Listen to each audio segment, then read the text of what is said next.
今仔日下晡1点的时阵，全台湾还佫要到10万户是无电通用，其中嘉义县有37000多户。有民众因为无电，这铁门无法度开，吊伫厝内面已经4天了。若讲到这基德市路鱼的算是真严重，渔民就批评讲，拢无官员来关心，也无人来修理电，甚至这县政府讲要来上班上课，认为是真不满。市路鱼的鱼粉啊，边仔铁厝台的工料是规个变甲外高饲出，鱼片落甲规涂骹，甚至有的要卡伫电火条顶悬。渔民是心肝火热，因为市路鱼爱真正拍空气落，不过因家己的发电机全部拢伫工料下底。因为它直接倒掉，导致你有发电机也是被压坏，只能从外地调发电机来。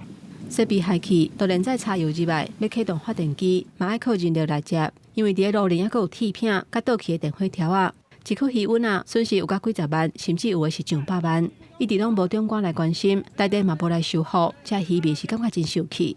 好像就是弃婴一样，只是在旁边隔壁村庄作秀，我们呢，下一餐在哪里都不知道。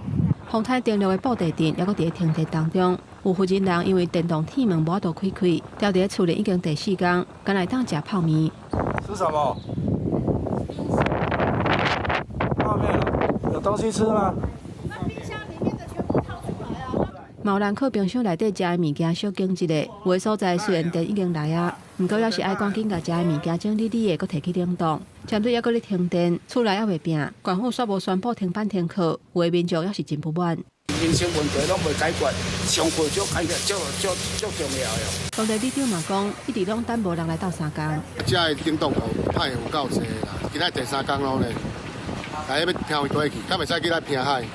未少县民去县长洪昭良的南面册楼话，表达因的不满，讲隔壁的台南无电就停班停课，家己无电是要上啥物班？搁较质疑讲危机的处理真歹。